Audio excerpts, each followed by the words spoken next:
Welcome back to Grammar Grade 10. This is Unit 11, Lesson 81, and today we meet the loudest mark in the whole punctuation family, the dash. A comma is polite. A dash is not. It interrupts, it swerves, it grabs an idea and holds it up so you cannot look away. Let's learn exactly what it does and when a good writer reaches for it. Let's meet a piece of punctuation that practically raises its voice, the dash. It's that long line you see cutting across a sentence, and it does something a comma simply cannot do. A dash has three main jobs. First, it can mark an abrupt break, or a sudden change in thought, right in the middle of a sentence. Second, a pair of dashes can set off an extra piece of information and put a spotlight on it.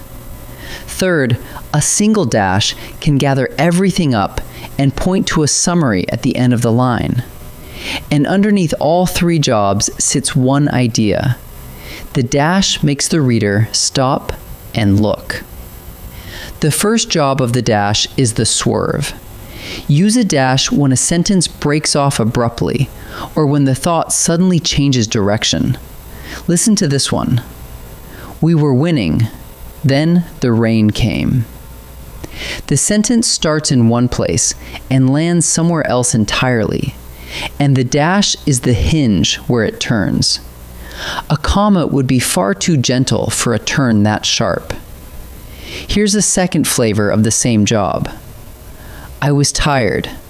No, exhausted. Do you hear it? The writer changes his mind out loud, right in the middle of the line, and the dash gives him room to do it. So whenever the thought swerves, reach for the dash. Job 2 is emphasis. When you want to drop an extra piece of information into a sentence and make absolutely sure nobody skims past it, wrap it in a pair of dashes. Every player, even the rookies, showed up. Notice how the aside sits between two dashes, held up like something on a stage. Try another one. The map, torn and soaked, still worked. You could lift that aside straight out, and the sentence would still stand. And notice the rule hiding in both examples. If you open an aside with a dash, you must close it with a dash.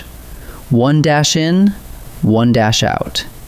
Never just one, or the reader loses track of where the aside ended. What those two dashes buy you is volume. The information inside is extra, but it is anything but quiet. Job 3 is the summing up. Put a single dash near the end of a sentence, and it can gather everything that came before it and point straight to the payoff. Rope, tape, a lamp, everything we needed. The list comes first, and then one dash sweeps all of it into a single phrase that sums it up. Here's another. Practice, patience, nerve. That is archery. Same move exactly. You stack the parts, you drop in the dash, and the phrase that follows tells the reader what all of it adds up to. It lands like a small drum beat at the end of the line. Now here's the heart of the lesson, and it's a beautiful thing. Take one little aside, risky as it was, and notice that you have a choice about how to punctuate it. That choice works like a volume knob. Version 1 with commas. The plan, risky as it was, worked. Commas are neutral. The aside is simply there, at ordinary speaking volume, and the reader glides over it. Version 2 with dashes. The plan, risky as it was, worked. Suddenly it is loud. The dashes shove that aside forward and dare you to skip it. Version 3 with parentheses. The plan, risky as it was, worked. Now it's a whisper, tucked politely out of the way, played down on purpose. and we'll meet parentheses properly in the very next lesson. Same words, 3 volumes.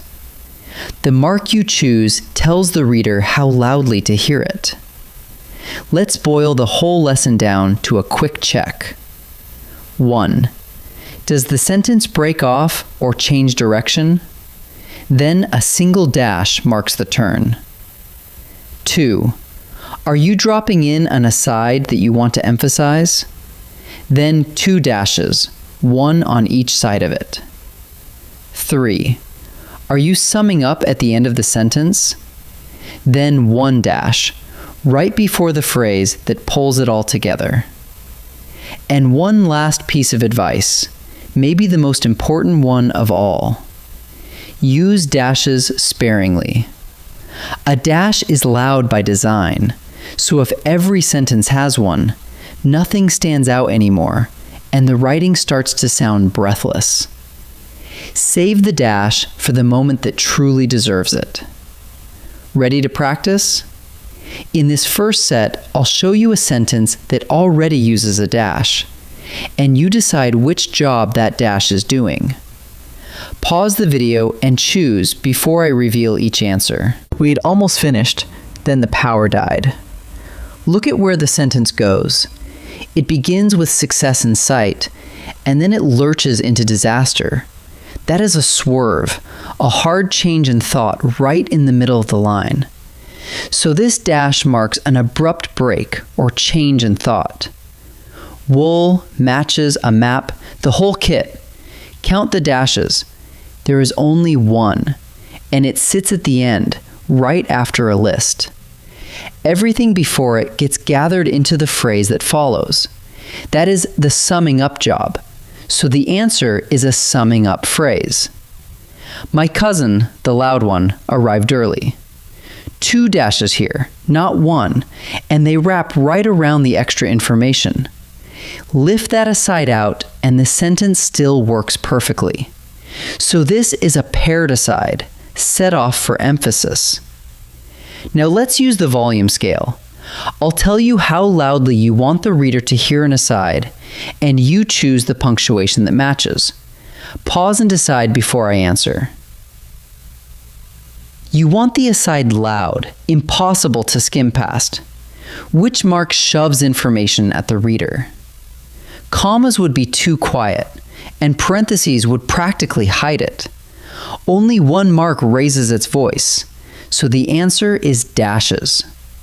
You want the aside quiet, tucked out of the way. Dashes would do the opposite. They would shout it. The mark that plays information down, almost whispering it, is the parenthesis. So the answer is parentheses. You want the aside at ordinary volume, with no fuss at all. You are not shouting it, and you are not hiding it. You just want it in the sentence. That is the neutral setting on the scale. So the answer is commas. Let's gather it all up. A single dash marks an abrupt break or a change in thought right in the middle of a sentence. A pair of dashes sets off an aside and emphasizes it. And remember the rule, 1 dash in, 1 dash out. And a single dash before a closing phrase sums the whole sentence up. Keep the volume scale in your ear too.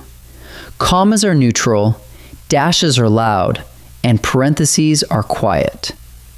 Choose the mark that matches how much you want your reader to hear, and use the dash sparingly so it keeps its punch. In our next lesson, we'll take up parentheses, the quietest of the 3. I'll see you there.